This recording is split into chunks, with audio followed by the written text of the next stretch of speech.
সম্মানিত ভিউয়ার্স, আসসালামু আলাইকুম ওয়া রাহমাতুল্লাহি ওয়া বারাকাতুহু। আশা করি সবাই আল্লাহর অশেষ রহমতে ভালো আছেন, সুস্থ আছেন। এই চ্যানেলে আরেকটি নতুন গুরুত্বপূর্ণ ভিডিওতে আপনাদের সবাইকে স্বাগতম। আজকে আলোচনা করব এমপিওভুক্ত স্কুল কলেজ শিক্ষক কর্মচারীদের উৎসব ভাতার চেক সার। বিস্তারিত থাকছে ভিডিওতে। এই ভিডিওটি দেখার আগে যারা এই চ্যানেলে একদম নতুন তারা অবশ্যই চ্যানেলটি সাবস্ক্রাইব করে পাশে থাকা বেল আইকনটি প্রেস করে দিন। আর যারা ইতিমধ্যে সাবস্ক্রাইব করেছেন তাদেরকে জানাই অসংখ্য ধন্যবাদ।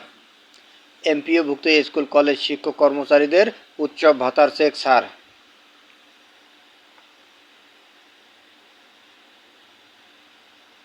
নিজস্ব প্রতিবেদক, ঢাকা।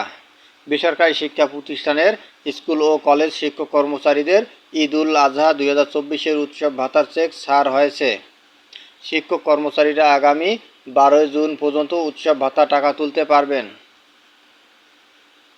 বৃহস্পতিবার 6 জুন মাধ্যমিক ও উচ্চশিক্ষা অধিদপ্তরের মাওসী উপপরিচালক প্রশাসন বিপুল চন্দ্র বিশ্বাস স্বাক্ষরিত বিজ্ঞপ্তিতে এ তথ্য জানানো হয়।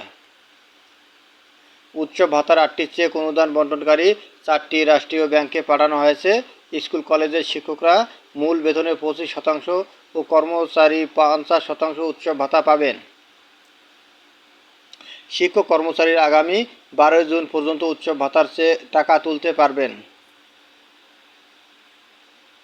এমপিওভুক্ত স্কুল কলেজ মাদ্রাসা ও কারিগরি শিক্ষা প্রতিষ্ঠানের শিক্ষকদের মূল বেতনের 25% এবং কর্মচারীরা মূল বেতনের 50% উৎসব ভাতা পাবেন। মাধ্যমিক উচ্চশিক্ষা অধিদপ্তর তথ্যমতে সারা দেশে 5.5 লাখ বেসরকারি শিক্ষক কর্মচারী কর্মরত রয়েছেন। বর্তমান মূল্যস্ফীতিতে শিক্ষকদের এই উৎসব ভাতা নিয়ে অসন্তুষ্ট রয়েছে। 2024 সাল থেকে এমপিওভুক্ত শিক্ষকরা বেতনের 25% ও কর্মচারীরা 50% উৎসব ভাতা পেয়ে আসা শিক্ষকরা মূল বেতনের শতভাগ উৎসব ভাতা, সরকারি শিক্ষকদের মতো চিকিৎসা ভাতা ও বাড়ি ভাড়া দেওয়ার দাবি জানিয়ে আসছে। ধন্যবাদ জানিয়ে বিদায় নেওয়ার আগে আবারও অনুরোধ জানাই, যদি ভিডিওটি ভালো লাগে এবং সর্বশেষ আপডেট ভিডিও পেতে চান তাহলে অবশ্যই চ্যানেলটি সাবস্ক্রাইব করুন। ধন্যবাদ সবাইকে।